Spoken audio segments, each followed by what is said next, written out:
देखो दिख रहा है स्क्रीन शेयर हुआ? हो गया सर, हो गया।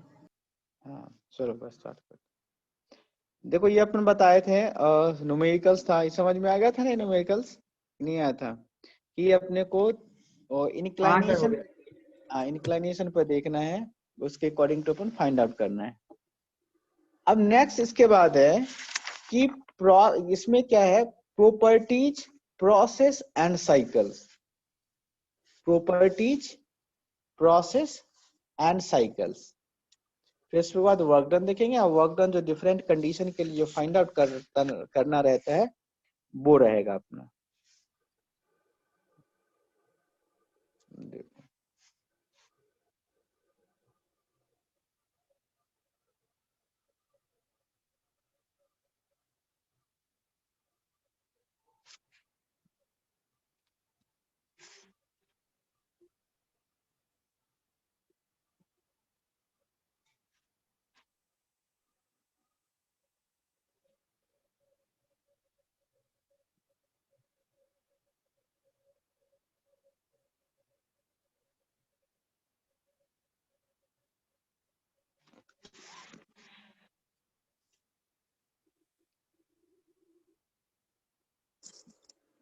देखो सबसे पहले है, नेक्स्ट है properties, process and cycle.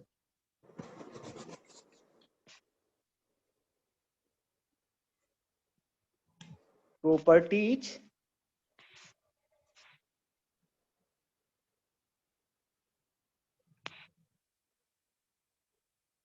Process and cycles. अभी तक जो बेसिक्स था वो, अब ये भी बेसिक्स में मतलब अब सिलेबस से स्टार्ट है। इस सब से आता है न्यूमेरिकल्स, जितने अपन देख रहे हैं सारे से अपन न्यूमेरिकल्स आते हैं। Properties, process and cycles. देखो प्रॉपर्टी जैसे हम स्टार्ट बता रहे थे, प्रॉपर्टीज और state, properties and state are complementary to each other. यानी कि यदि प्रॉपर्टीज पता है तो आप स्टेट पता कर लोगे, और स्टेट पता है तो प्रॉपर्टीज पता हो जाएगा। वो कैसे? जैसे मान लो कि किसी का दिया हुआ है प्रेशर, टेम्परेचर दिया हुआ है, प्रेशर टेम्परेचर तो पता होगा। मान लो प्रेशर दिया 100 डिग्री सेंटीग्रेड, या सॉरी टेम्परेचर दिया 120 डिग्री सेंटीग्रेड दिया, प्रेशर 1 बार दिया, तो बता दोगे कि सुपर हीटेड है। उसका स्टेट पता होगा। किसी ने बता दिया है कि सुपर हीटेड है, लेकिन सुपर हीटेड कितनी से है, इस कंडीशन में आपको फाइंड आउट करना है, तो वहां से निकाल सकते हैं। दोनों में से कुछ भी पता होगा तो आप फाइंड आउट कर सकते हैं। तो इसके डिफिनीशन में तुम ऐसा डिफिनीशन अपन बांट कर सकते हैं, बता सकते डिफिनीशन में, properties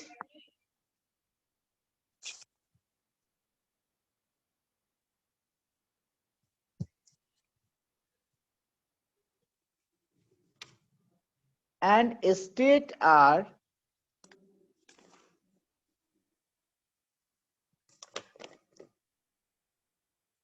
complementary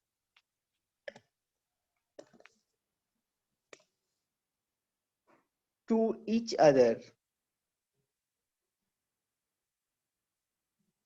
If one is known,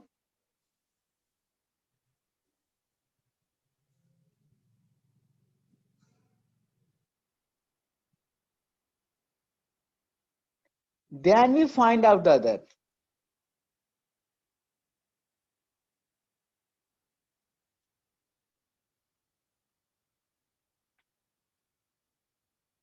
Find out the other.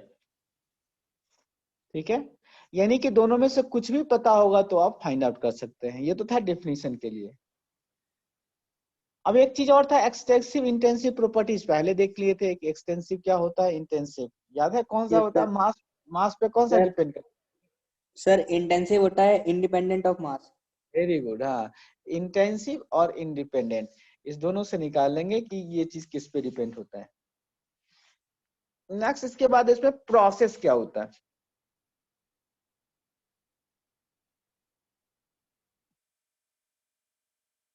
Process. देखो प्रोसेस जनरली कहता है process with the change of state, process with the change of state, यानी आप ऐसे लिखते change of state is called process.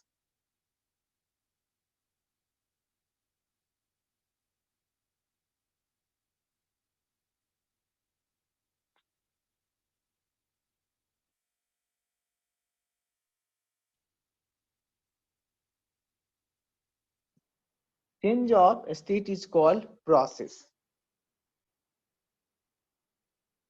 जैसे for example, यानी कि मान लो कोई सा कर लेते हैं कि 1 2 3 ऐसे ही मान लेते हैं, ये मान लो क्या पीवी है, P versus V, PV diagram पे। चेंज ऑफ स्टेट यहां पे अगर कोई ले रहा है तो ये है फर्स्ट और ये है सेकंड। चेंज ऑफ स्टेट यानी यहाँ पे नंबर ऑफ स्टेट, देखो यहां से ये state number first second third fourth fifth six, ये बहुत सारा स्टेट है। यानी कि प्रॉपर्टीज इसका जितने भी पॉइंट था सब पॉइंट का प्रॉपर्टी चेंज हो रहा था। यहाँ पे प्रेशर कुछ और है, यहाँ पे कुछ और है, ये पहुंच करके यहाँ पे आया है। If this be the one, this be the two, ये 1 से 2 है तो 1 से 2 यानी 1 2 be called process. Change of state देखो यहाँ पे अगर लेते हैं तो P1 है, यहाँ पे P2 है, बीच में इनफाइनाइट वैल्यू ऑफ P है, P का इनफाइनाइट वैल्यू है। सिमिलर V का भी इनफाइनाइट वैल्यू होगा, तो अपन बोल सकते हैं कि change of state is called process. अब इसमें चेंज ऑफ स्टेट से बगैर बहुत क्लियर नहीं थे, एक और पॉइंट ऐड कर सकते हैं इसको, series of change of state is called process, ये ज्यादा क्लियर करेगा। series of change of state का जो series है is called process।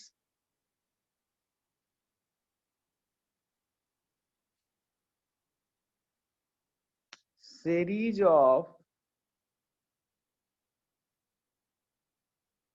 change of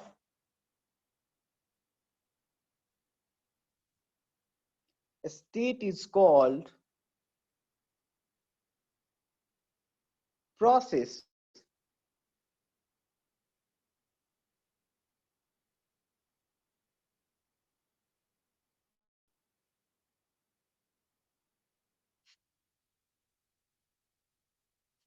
अब दूसरा रहता है कि प्रोसेस, ये हो गया दूसरा। प्रोसेस पर्पस क्या है, जैसे मान लो 1 से 2, 1 से 2 आने के कितने वे हो सकते हैं, 1 2 3 4 कितने वे, इनफाइनाइट वे। 1 से 2 आप कैसे भी आ सकते हो, इनफाइनाइट वे है।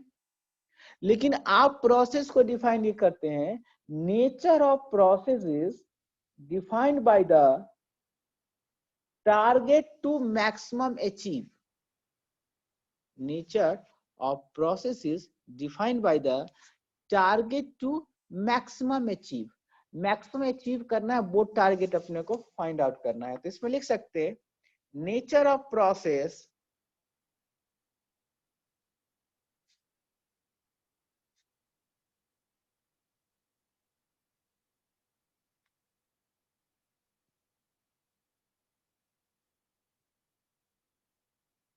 is defined by the target to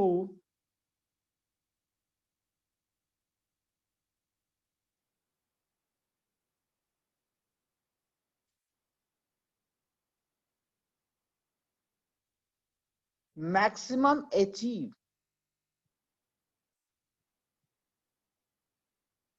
Nature of process is defined by the target to maximum achieve। ठीक है ना, ये होता है नेचर। मतलब कोई बोलेगा कि प्रोसेस तो सीरीज ऑफ चेंज, और कैसे डिफाइन करते हैं कि आइसोथर्मल है कि आइसोकोरिक है, कौन सा प्रोसेस पॉलीट्रॉपिक है, वो नेचर पे डिपेंड करता रहता है कि मैक्सिमम उससे कितना जो आउटपुट है, क्या पर्पस है, अपना वर्क डन कराना पर्पस है कि हीट ट्रांसफर कराना पर्पस है कि हीट ट्रांसफर नहीं कराना पर्पस है, उस पर्पस को मैक्सिमम अचीव करने के लिए प्रोसेस डिफाइन करते हैं।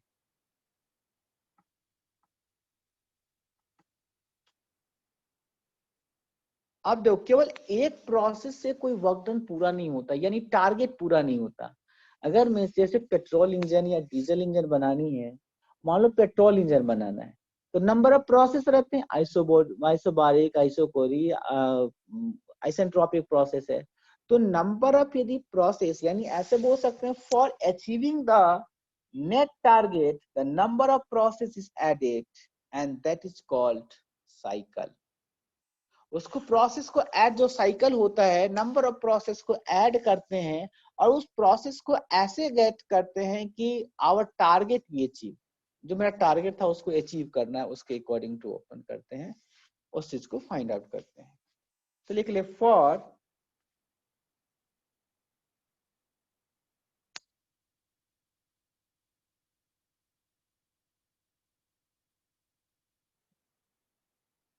achieving the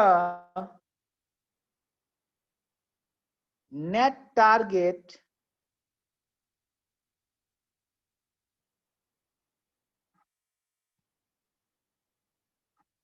the number of process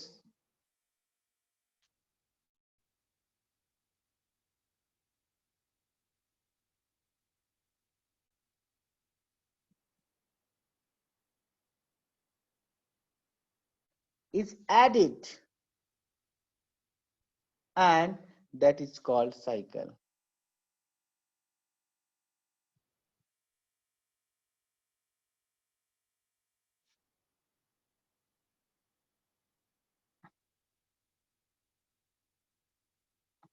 अब जैसे साइकिल में दो प्रोसेस तो कम से कम होगा ही, एक प्रोसेस में तो बन ही नहीं सकता साइकिल। तो साइकिल में मे बी 2 और 3 प्रोसेस, 4 प्रोसेस, एटलीस्ट 2 प्रोसेस तो हो सकता है।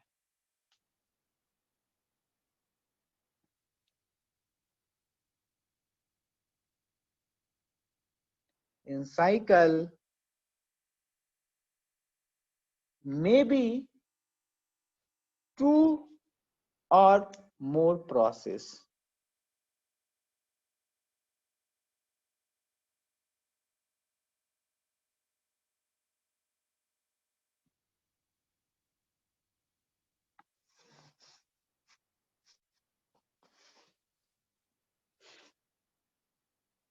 दूसरा एक और रहता है क्लासिफिकेशन थर्मोडायनामिक सिस्टम का, जैसे heterogeneous, sorry, intensive extensive properties पर है।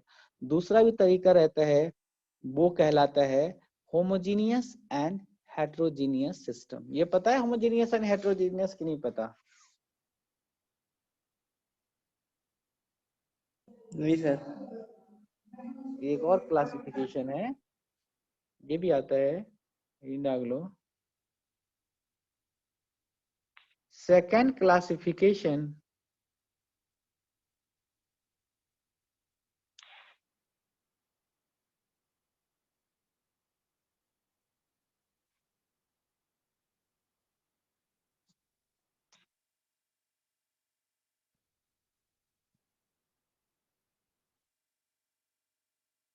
of thermodynamic system.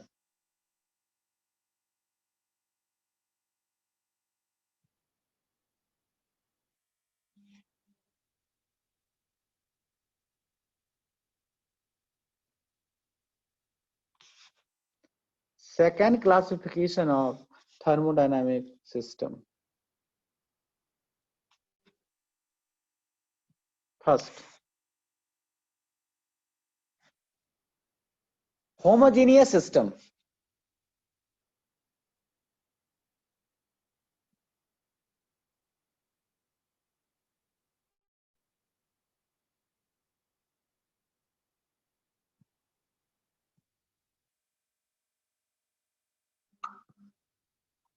Homogeneous system क्या होता है? जिसमें working medium only one phase, जैसे कि मतलब एयर है, और एयर ही अगर पूरा वर्किंग मीडियम है, यानी कोई सा वर्किंग मीडियम एक ही फेज में होगा तो उसको होमोजेनियस बोलेंगे। यदि फेज डिफर करेगा तो हेट्रोजीनियस बोलेंगे। ठीक है ना? तो जैसे मान लो कि एयर है और वही अगर है उसमें, तो अब होमोजेनियस हेटेरोजेनियस कहने का मतलब रैनकाइन साइकिल जैसे है। तो रैनकाइन साइकिल में वाटर रहता है, वाटर पे वेपर बनता है, वेपर से फिर वाटर है, यानी कि फेज उसके चेंज हो रहे हैं।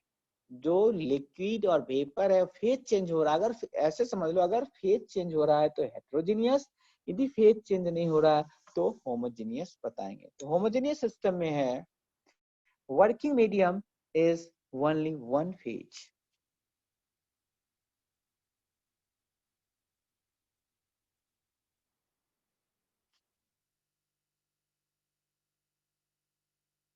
Working medium is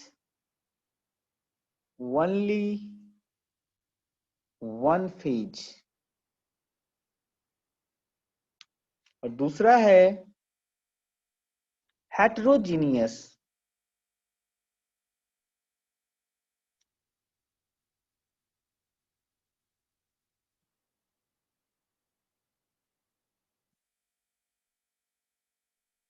system. Working medium more than one phase.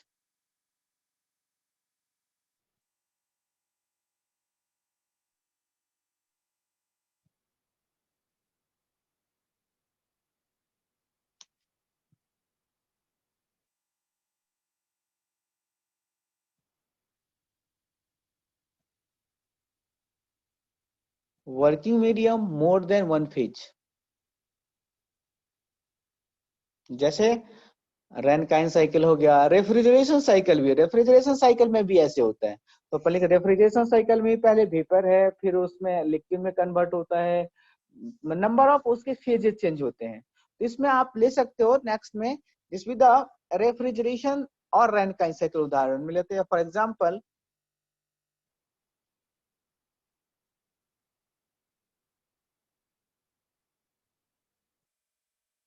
Refrigeration cycle and Rankine cycle.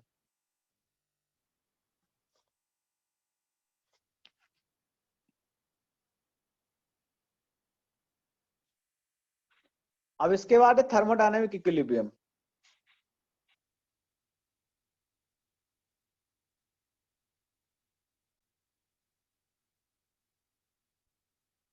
Thermodynamic equilibrium.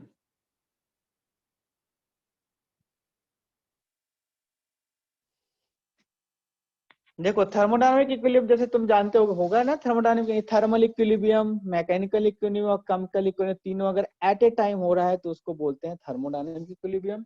यदि तीनों में से कोई कंडीशन एक अगर लूज कर रहा है तो वो थर्मोडायनामिक इक्विलिब्रियम नहीं कहलाएगा।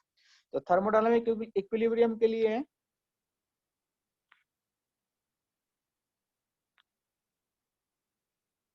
थर्मल इक्विलिब्रियम,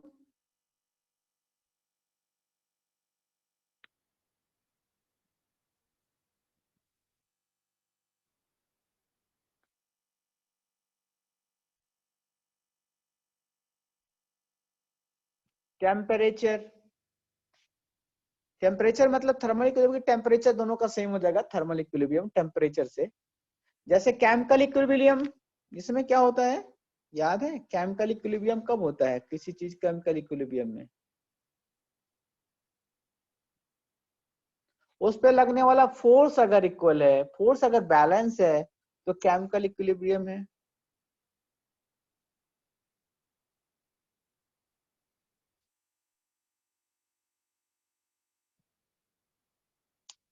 और थर्ड में है सॉरी मैकेनिकल इक्विलिब्रियम, और केमिकल इक्विलिब्रियम में होगा रिएक्शन, यानी कि रेट ऑफ रिएक्शन अगर सीज कर गया, तुमने पढ़ा होगा एक केमिकल इक्विलिब्रियम में, केमिकल इक्विलिब्रियम में होता था sir forward reaction, backward reaction. Sir हाँ बोलो। सर ये जितने भी डिफरेंट टाइप्स के इक्विलिब्रियम में किसी ना किसी पैरामीटर पे डिपेंड करते हैं ना। हाँ वही तो बता रहा हूँ। जैसे थर्मल इक्विलिब्रियम टेम्परेचर पे, समझा देता हूँ इसमें, जैसे थर्ड लिख लो फिर हम बता देते हैं। ये है केमिकल इक्विलिब्रियम।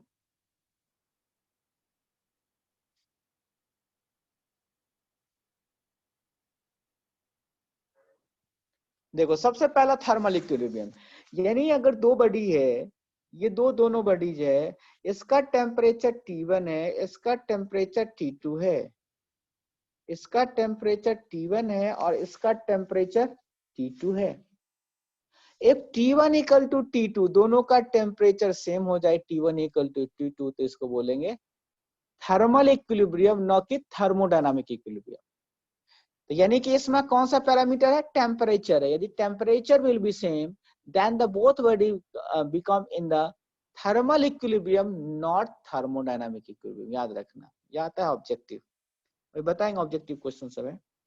दूसरा में अगर मान लो कि ये कोई बॉडी है, इस पे लगने वाला फोर्स, जो जितने भी फोर्स लगा रहा है, ये फोर्स अगर बैलेंस है, then we can say that the body in mechanical equilibrium। यानी फोर्स का अगर जो फोर्स को no, if no any resultant force on the body, तो उसको बोलते हैं मैकेनिकल इक्विलिब्रियम। ठीक है, यानी मैकेनिकल फोर्स, मैकेनिकल यदि फोर्स बैलेंस है तो मैकेनिकल। इसमें कौन सा पैरामीटर हो गया, फोर्स, पहले वाले में टेम्परेचर, और थर्ड में केमिकल इक्विलिब्रियम जब होगा, जब केमिकल इक्विलिब्रियम का बात होता है तो इसका मतलब ये हो गया कि रिएक्शन, यानी कि मतलब ऐसे समझ लो, if A plus B reaction हो रहा है, बैकवर्ड एंड फॉरवर्ड दोनों हमने लिखा है यहाँ पे, तुमने पढ़ा हो कहीं कहीं पे, जैसे रिएक्शन आप इस तरह से देखे होंगे, A प्लस बी, ऐसा A plus B, C plus D, इस तरह से। यानी दोनों में ये अंतर है कि ये वाला है A प्लस बी, यानी A और B का जो कंसंट्रेशन है वो दोनों में रिएक्ट होकर के C प्लस डी, या C कोई प्रोडक्ट बना रहा है, लेकिन रिवर्स नहीं है। उससे ऊपर वाला कंडीशन है कि A plus B C plus D बना रहा है, और C प्लस डी फिर से कंबाइंड होकर A प्लस डी बना रहा है, ये कहलाता है इक्विलिब्रियम। यानी if rate of formation of C plus D will be equal to rate of formation of the A plus B, then the system is called in chemical equilibrium। यानी दोनों का रिएक्शन अगर सेम है, reaction कहने का मतलब यही, जो रेट ऑफ रिएक्शन, रिएक्शन कहने का मतलब रेट ऑफ रिएक्शन है, जितना फॉर्मेशन है उतना ही डिकम्पोजिशन है, जितना फॉर्म हो रहा है उतना ही डिकम्पोज हो रहा है, दोनों अगर सेम हो गया तो उसको बोलेंगे केमिकल इक्विलिब्रियम। यानी इस केस में ये सब रिस्पॉन्सिबल हो गया। ठीक है, समझ में आया तीनों रिस्पॉन्सिबिलिटी। तो क्वेश्चन में आता है कि in thermodynamic equilibrium, thermal temperature करके thermodynamic equilibrium, none of the, ऐसे करके आंसर देता है। तो वहां पे कंफ्यूज मत होना कि ये अपन कैसे देते हैं। ठीक है, यस सर। तो अब इसमें एक जो ये तीनों इक्विलिब्रियम है, अब इसमें नोट करके लिख लेते हैं। नोट में the thermodynamic process occurs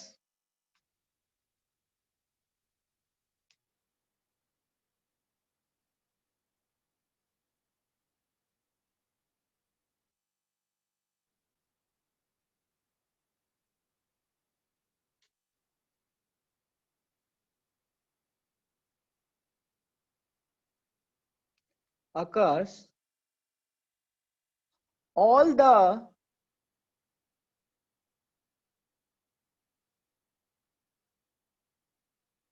three equilibrium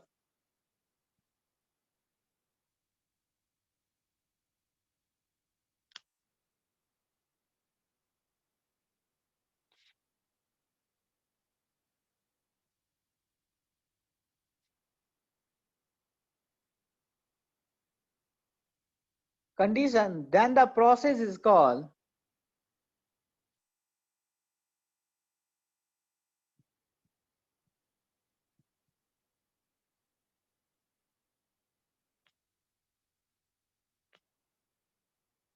in thermodynamic equilibrium।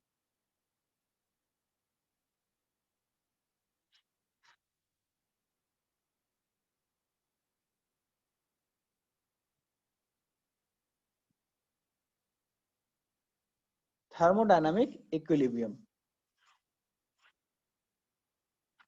अब एक प्रोसेस इसी में समझ में आता है कभी कभी, क्वेसी स्टैटिक, ये सब बेसिक है। मतलब समझ गए हो कि अगर पूछ सकता है इनडायरेक्टली में, if process have, yeah, if three condition, it means temperature will be constant between two bodies, no unbalanced force exists, and no reaction occurs, then we call the system is in thermodynamic system. ठीक है, ये था system के बारे में, thermodynamic system जो अपन है उसके बारे में। नेक्स्ट इसके बाद आता है क्वेसी स्टैटिक प्रोसेस क्या होता है। जब पढ़ेंगे उस क्वेसी स्टैटिक, वहां पे मतलब इसके बाद अपन कार्नोट साइकिल के टाइम में पढ़ते हैं, लेकिन तब भी क्वेसी स्टैटिक, क्योंकि बार बार अपन क्वेसी स्टैटिक का बात करेंगे जब न्यूमेरिकल सभी बेसिक्स पे जो न्यूमेरिकल बनाते हैं उस केस में, तो वहां पे फिर जहां पे न्यूमेरिकल्स है तो वहां पे समझ में तो आना चाहिए कि होता क्या है, तब जाके होगा। तो इसमें देखते हैं तो क्वेसी स्टैटिक प्रोसेस क्या होता है।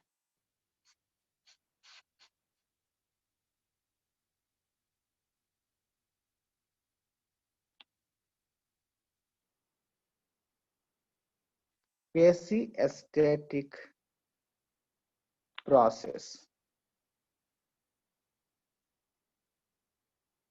क्वेसी का मतलब होता है almost.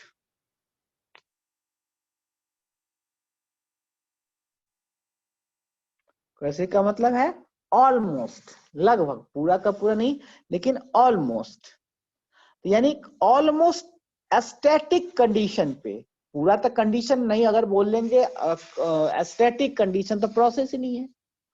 Almost almost aesthetic condition कैसी एस्थेटिक कहलाता है। पहले इसका डिफिनीशन देख लो, फिर और ज्यादा समझ में आएगा।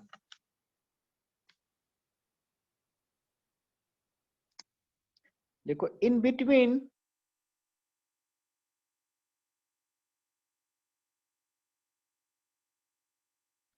all the state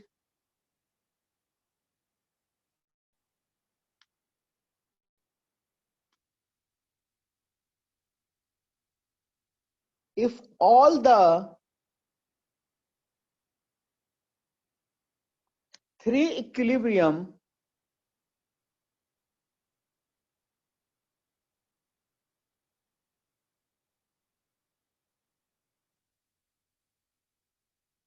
condition is maintained,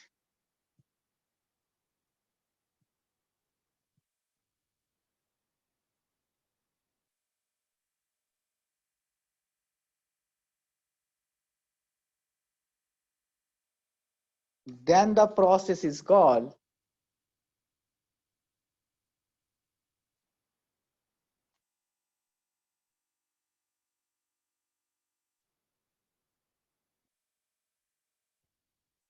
quasi static process।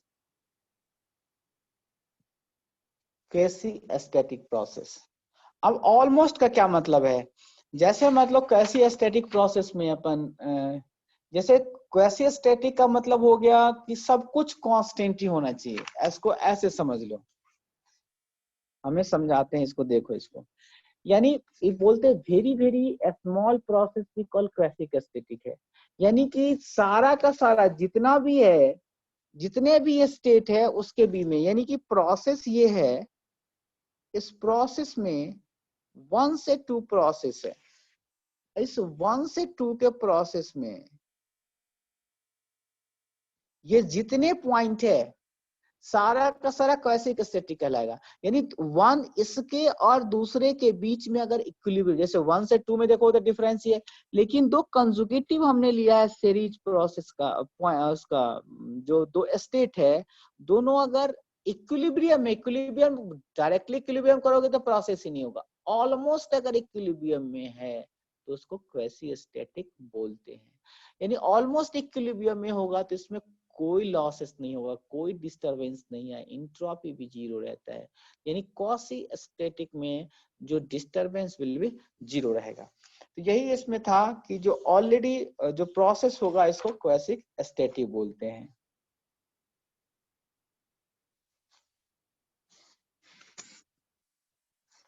इसको ऐसा भी समझ लो, इसमें जैसे पिस्टन सिलेंडर अरेंजमेंट से हम बता, दूसरा एक और डेफिनेशन देख लो, और उसको उस डेफिनेशन को पिस्टन अरेंजमेंट के एंगल, डेफिनेशन से पिस्टन अरेंजमेंट है उसके अकॉर्डिंग टू बताते हैं। देखो इसमें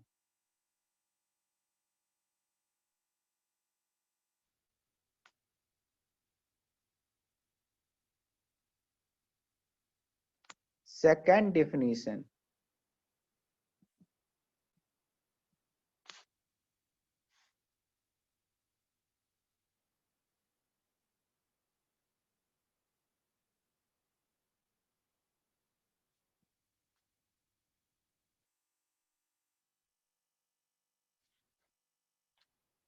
when a process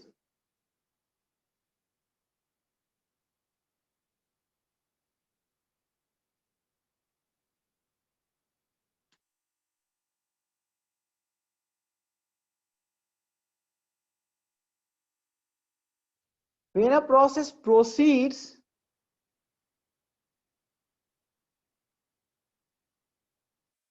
in such a manner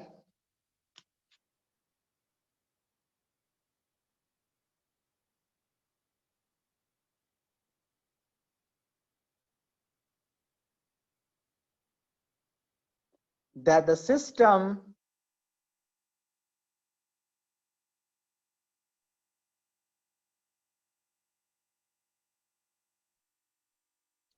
remains infinitely close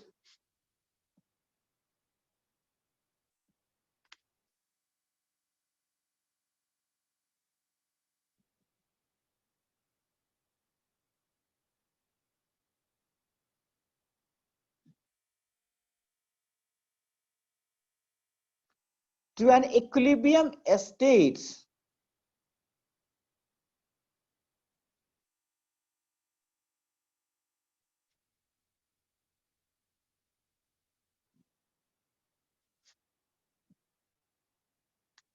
at all times.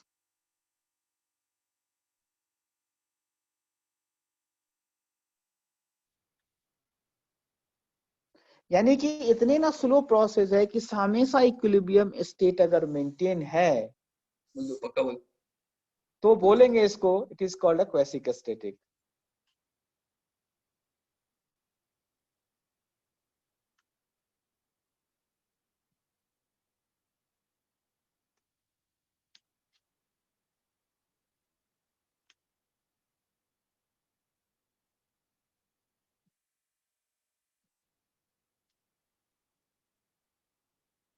और quasi equilibrium process.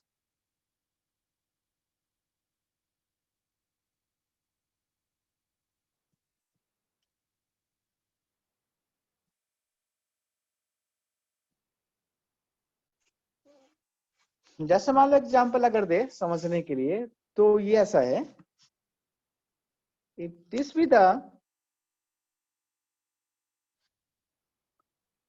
PV curve, PV curve है और इसमें प्रोसेस ले लेते हैं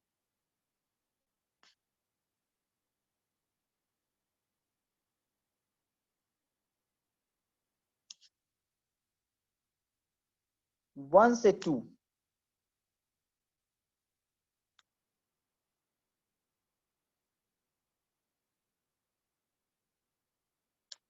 ये है V1 और ये है V2, V1 एंड V2, ये P ये V।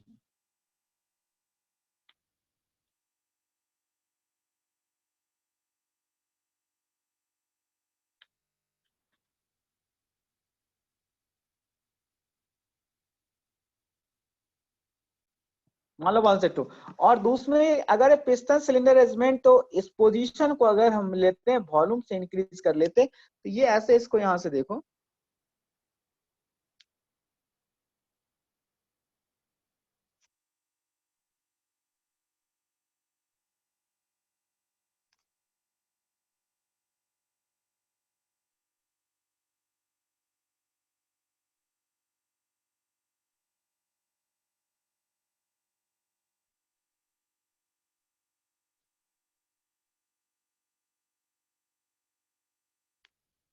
ये है P,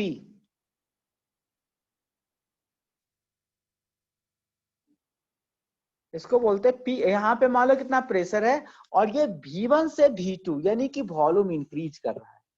अब इतने स्लो प्रोसेस है, इतने स्लो प्रोसेस, मान लो कि वेरी वेरी इनफाइनाइट से अमल करते हैं, यानी ये पिस्टन सिलेंडर अरेंजमेंट है, यहाँ पे इसके अंदर में यहाँ वॉल्यूम है, जैसे इसको वॉल्यूम को इंक्रीज करेंगे तो प्रेशर डिक्रीज होगा, लेकिन इतने ना स्लो प्रोसेस है कि यहाँ से यहाँ आने में प्रेशर तो चेंज हुआ लेकिन इतनी नेग्लिजिबल है 0.00001, उसी के करस्पॉन्ड में वॉल्यूम भी चेंज हुआ और टेम्परेचर भी चेंज हुआ है, यानी ऑलमोस्ट पोजीशन 1 एंड 2 इक्विलिब्रियम में है। या समझ में कि नहीं आया? क्या बता रहे हैं? देखो इसमें, यस सर। देखो इसमें जैसे मान लो कि सोचो थोड़ा एक मिनट, ये वो पढ़ते हैं ना कि जो आइसोथर्मल प्रोसेस को बोलते हैं कि वेरी वेरी स्मॉल प्रोसेस है, यानी आइसोथर्मल प्रोसेस में जो हीट है वो आइसोथर्मल का है, मतलब टेम्परेचर कांस्टेंट होता है। जब टेम्परेचर कांस्टेंट कैसे होगा, देखो तो यहाँ पे ये पोजीशन है, यहाँ इसमें इसके पास वॉल्यूम है, ये दिया हुआ, ये वॉल्यूम दिया हुआ, ठीक है ना। अब इसका हमने वॉल्यूम को इंक्रीज कर दिया, वॉल्यूम को इंक्रीज कर दिया तो क्या हो गया, जब वॉल्यूम को इंक्रीज करोगे तो प्रेशर इंक्रीज हो जाएगा, और जब प्रेशर वॉल्यूम को इंक्रीज किए तो प्रेशर इंक्रीज हो गया, और जब pressure volume sorry pressure decrease हो गया, टेम्परेचर भी डिक्रीज हुआ, तो टेम्परेचर आइसोथर्मल तो नहीं हुआ, लेकिन अगर इतने ना स्लो प्रोसेस कर दो, इतने ना स्लो प्रोसेस कर देते हैं, very very infinite semi slow, कि चेंज तो हुआ लेकिन उसमें इतनी कम हीट जनरेट हुआ है कि ऑलमोस्ट, जैसे टेम्परेचर यहाँ पे 20 डिग्री सी था, अब टेम्परेचर बन करके यहाँ पे आ गया 20.00001 डिग्री सी, ये टेम्परेचर आ गया 20 डिग्री सी 20.00, यानी ऑलमोस्ट सेम है। तो इसको आइसोथर्मल के टर्म में पढ़ते हैं, वो आइसोथर्मल कॉसेस है, उसमें लॉसेस जीरो जा रहा है। तो यही इसमें हो गया कॉसी स्थिति का दूसरा डेफिनेशन जो हमने बताया, work on quasi equilibrium process को बोल सकते हैं। ये V1 से V2 है, जो वर्क डन प्रोसेस, ये पाथ हम लिए, ये है प्रोसेस पाथ, प्रोसेस पाथ,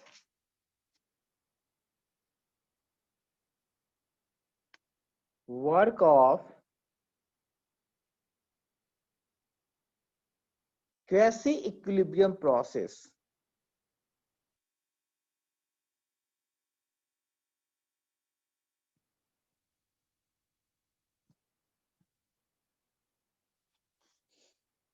जैसे कि उसमें भी बता सकते हो, अगर समझाने के लिए इसको और समझो तो मान लो कि जो प्रोसेस है इसको ऐसे समझ सकते हैं कि ये मान लीजिए कंटेनर है,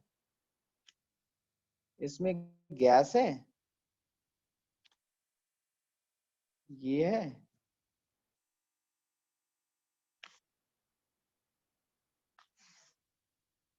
ठीक है ना। अब इसमें नंबर ऑफ ये डाल दिए ब्लॉक्स, लेकिन अगर ब्लॉक्स डाले हैं जिसका वेट है, और वेट को अगर धीरे धीरे हटाएं, मतलब इतनी हटाएगी माइन्यूट, एक ही बार में हटा दिए पूरा तो चेंज हो ही जाएगा आउटपुट, लेकिन इसने माइन्यूट चेंज किया, इतनी माइन्यूट चेंज किया है कि इसमें चेंज तो हुआ।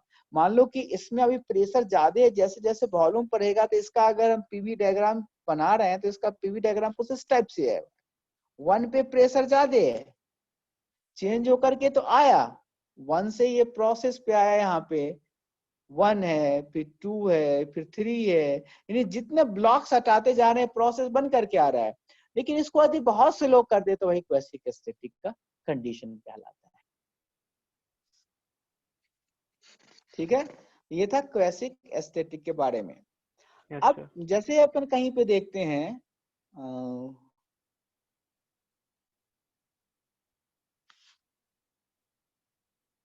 एक और आता है, अब मान लो इससे तुम पाथ डिफाइन कर सकते क्या, जैसे हमने प्रोसेस बता दी तब पाथ होगा, पाथ एक्चुअली प्रोसेस, अगर पाथ को डिफाइन कभी एक बार आया तो मेरे पाथ डिफाइन कर सकते हैं, पाथ क्या है। 1 से 2 अगर प्रोसेस है वो प्रोसेस नंबर में चेंज कर उसको पाथ बोलते, अपन डिसाइड करते हैं path.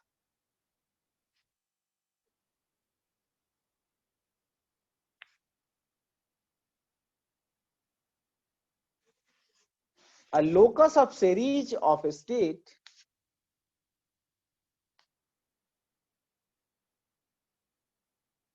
a locus of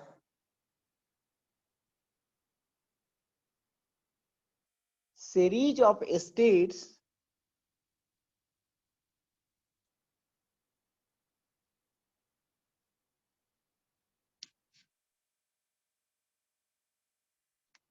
through which a system passes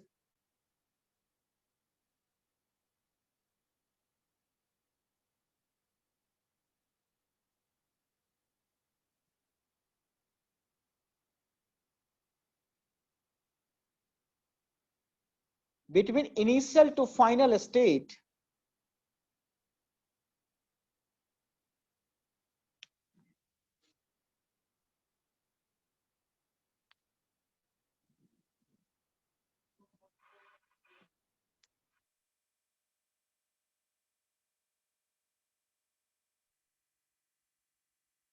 is called a path.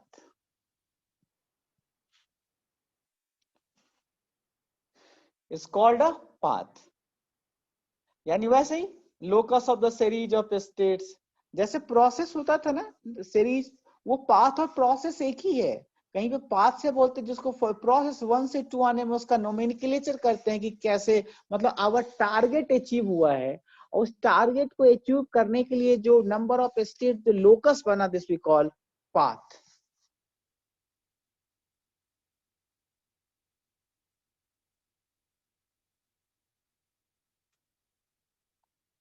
अब जैसे इसका एक आंसर देना, तो ये हम बना दे रहे एक डायग्राम।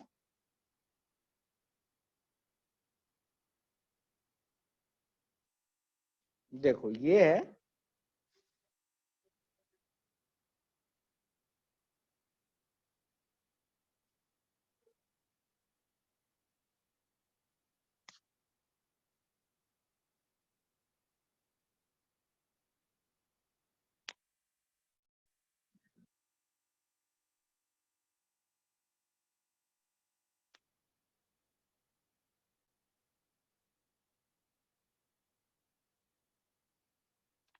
ये दिया वो।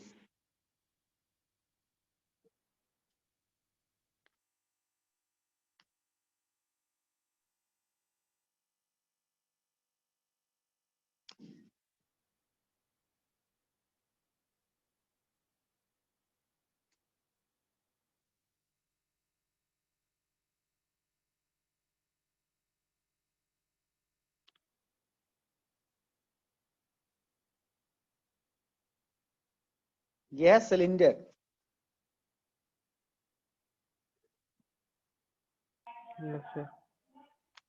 और देखो मान लो इस कंडीशन में अगर लेते हैं, कंडीशन में अगर फाइंड आउट करनी है, ये पिस्टन, ये पोजीशन फर्स्ट,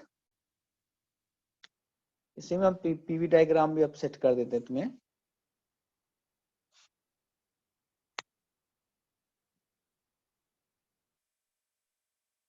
मतलब ये तीनों में डायग्राम समझ में आ गया तो समझो कि प्रोसेस वाली जितने भी प्रॉब्लम आएंगे उससे में समझ पाएंगे कि कौन सी प्रोसेस कैसे सेट करते हैं। इसको यहां लेते हैं, ये फर्स्ट,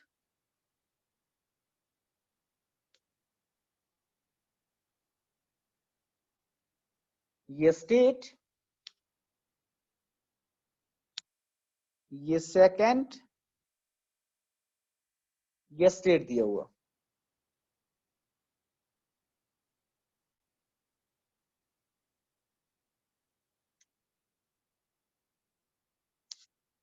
ये V1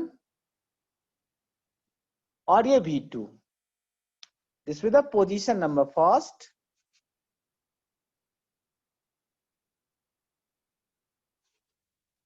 ये है पोजीशन सेकंड,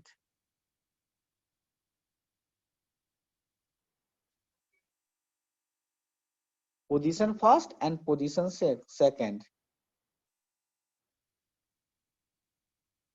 अब इसका देखना, तो वंस ये जो अपने पास बनाया यहां से 1 2, ये P1,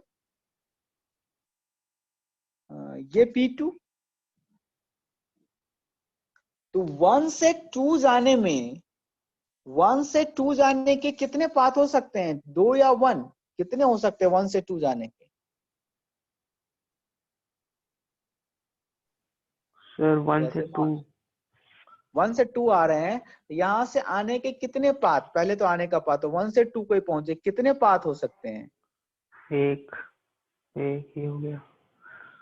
हाँ सर, इनफाइनाइट एक ही हो है। सकता है ना, अरे इनफाइनाइट हो सकता है ना 1 से 2।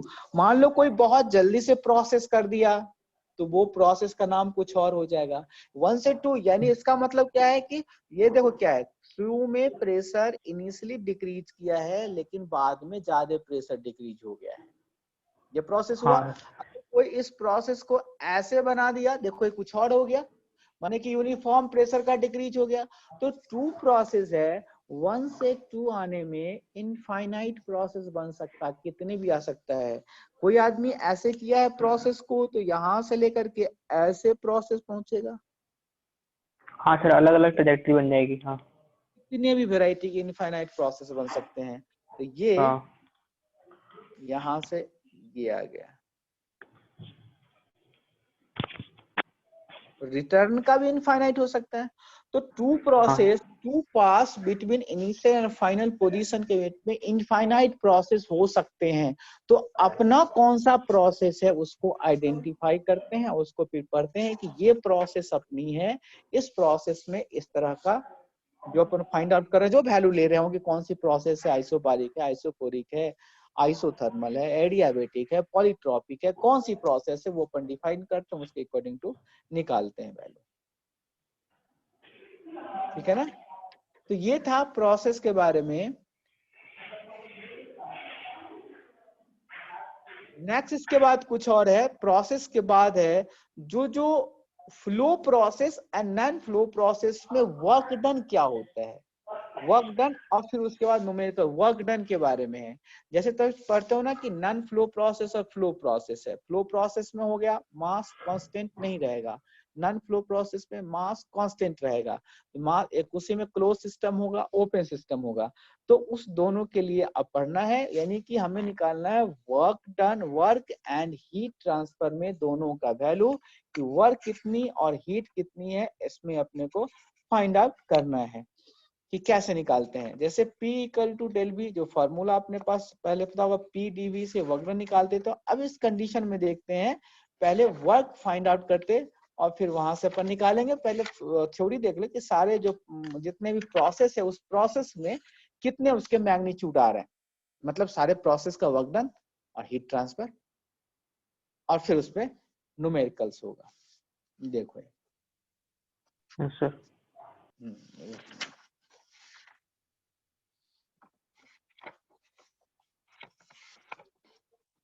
सबसे पहले फ्लो और नॉन फ्लो प्रोसेस के बारे में देखते हैं कि फ्लो प्रोसेस है और नॉन फ्लो प्रोसेस है, और उसके अकॉर्डिंग टू अपन निकालेंगे।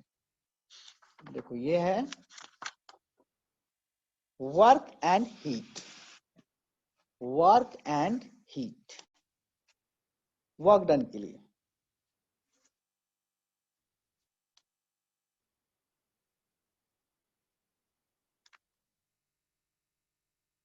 Work and heat. देखो ये है work,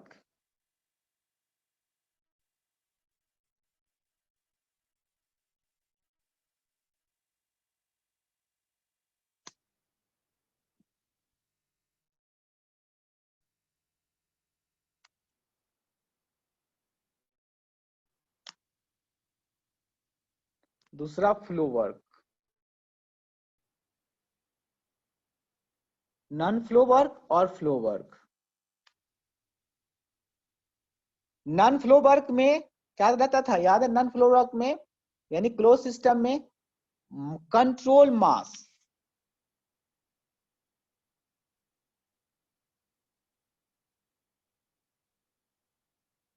non flow work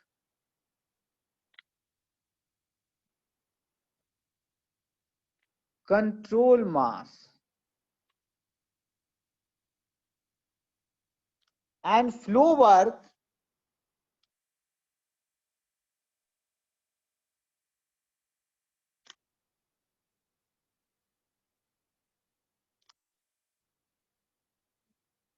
control volume, control mass and control volume.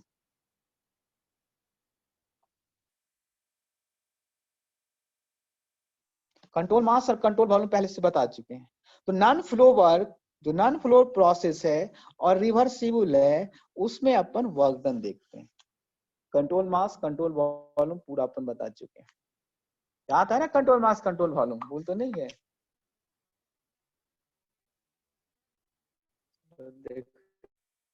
Yes sir. Non flow non process reversible,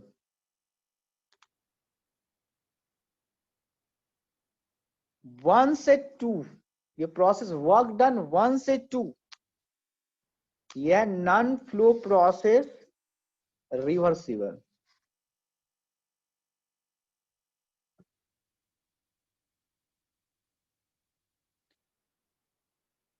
V1 से V2,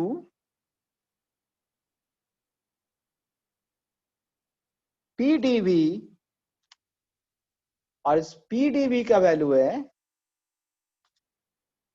ये dV देखो डी में दे चेंज इन वॉल्यूम था क्या, वॉल्यूम एक्सटेंसिव प्रॉपर्टीज मास पे डिपेंड कर रहा था, और P था इंटेंसिव प्रॉपर्टीज में। यहां से लिख सकते हैं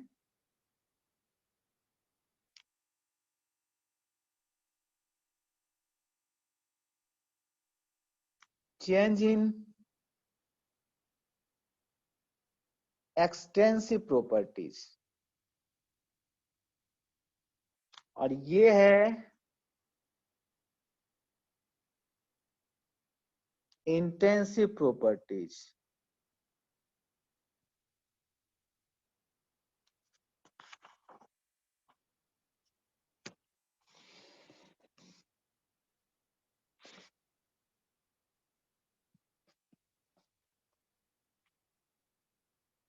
अब क्या है, जो वर्क डन क्या लगता है पीवी डायग्राम में, जो पीवी डायग्राम में होगा, जो area under curves gives the amount of work done.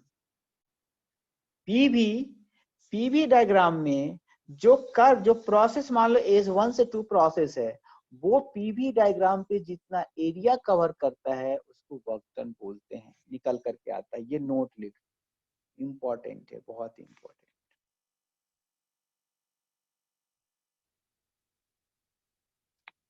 On PV diagram,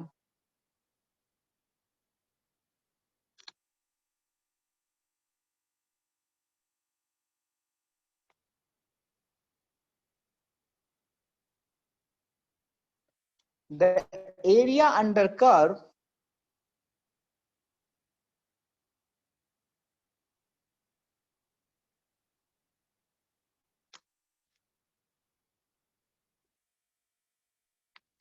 gives the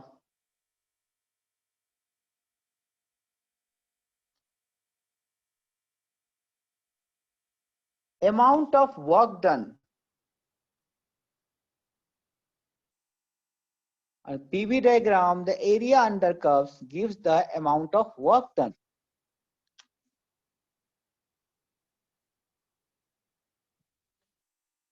इसको बोलते हैं फर्स्ट में आइसोबारिक प्रोसेस।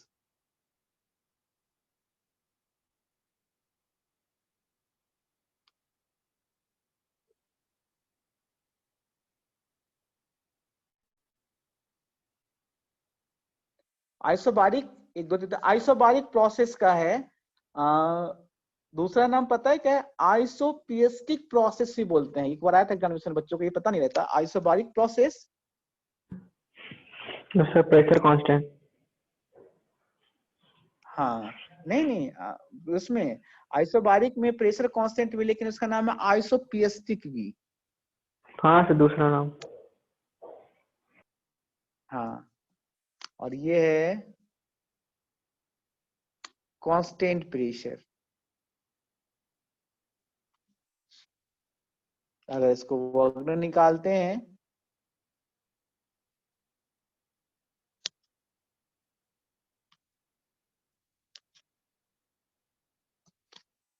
तो ये pressure constant, isobaric pressure constant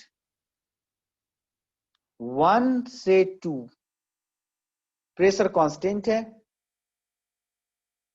तो इसके लिए V1 और यहां से है V2। अब देखो जो ये एरिया कर्व है ना, यही इसका वर्क डन कहलाता है। ये एरिया इंटू कर्व है, यही इसका वर्क V1 V2, ठीक है ना। This be the work done. अब इसमें कोई मान लो प्रोसेस है, हमेशा याद रखना आपको किस पे लेना है एरिया, वॉल्यूम वाले पे। एरिया तो बनेगा दो तरह से, ऐसा भी बनेगा, मान लो कोई प्रोसेस यहां से है तो ये भी बनेगा एरिया और ये भी एरिया बनेगा। तो प्रेशर वाले एक्सिस पे नहीं लेना, अगर प्रेशर वाले एक्सिस पे लोगे तो गलत हो जाएगा। लेना किस पे है, वॉल्यूम वाले एक्सिस पे लेना है।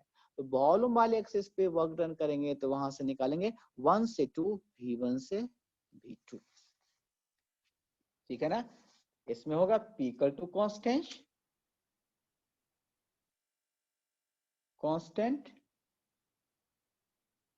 dP इक्वल टू कितना होगा, अगर sorry P equal to constant, मान लो कि P कांस्टेंट है तो dP कितना होगा, डिफरेंशिएट करोगे तो मतलब चेंज ऑफ प्रेशर जीरो ना, कांस्टेंट ही है तो Yes, sir. Change of pressure तो जीरो ही होगा ना।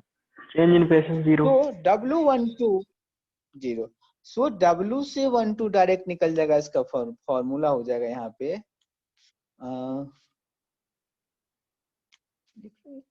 W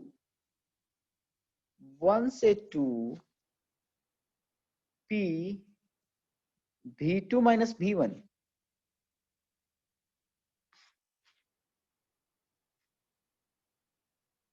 V2 माइनस V1, ये अपने को निकल करके आएगा फॉर्मूला।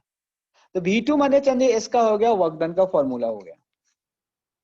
ऐसे ही अपन देखते थे। तो दूसरा देखो, जैसे कि आइसोकोरिक प्रोसेस लेते हैं, तो जल्दी जल्दी देख ले तो पता ही होगा।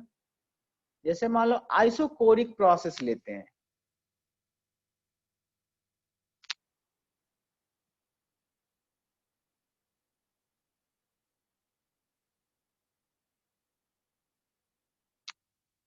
या इसी का नाम है isometric process, isochoric process,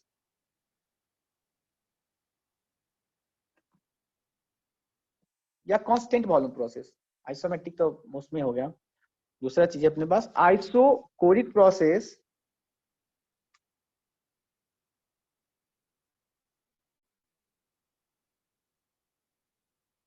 constant volume,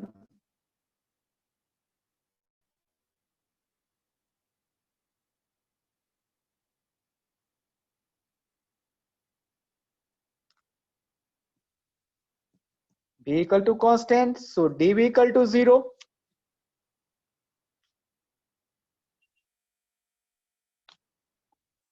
अब बताओ, जैसे ये है इसका प्रोसेस 1 और ये है 2, 1 से 2 आ गया, 1 से 2, तो V equal to constant, work done कितना 0। देखो उस पे जो वॉल्यूम वाले पे कुछ नहीं है, ये P है और ये V है, वॉल्यूम वाले पे लाए, लेकिन प्रेशर से तो एरिया बनना, लेकिन वॉल्यूम वाले पे कोई एरिया नहीं बनना, इसलिए वर्क डन इसका 0 हो गया। So W12 equal to 0 in the case of isocoric process, the constant volume process, ठीक है।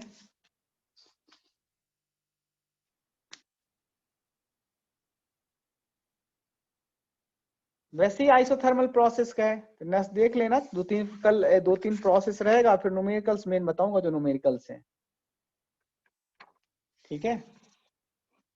जो मेन न्यूमेरिकल है तो ऑब्जेक्टिव है, तो ऑब्जेक्टिव भी लिखा दूं, जो ऑब्जेक्टिव आते हैं एग्जामिनेशन में, तो ये देख लेना, फिर ऑब्जेक्टिव का होगा तो सीट दे दूंगा, खुद से बना के देखना, और फिर अच्छा। अपन इस पे सॉल्व भी करेंगे। ऑब्जेक्टिव का बहुत सारे ऑब्जेक्टिव है इसमें, ये कैसे बनते हैं ऑब्जेक्टिव का, देखना नहीं बनेगा तो अपन डिस्कशन कर लेंगे। ठीक है, तो यस मैं सर। करूँ? हाँ कर।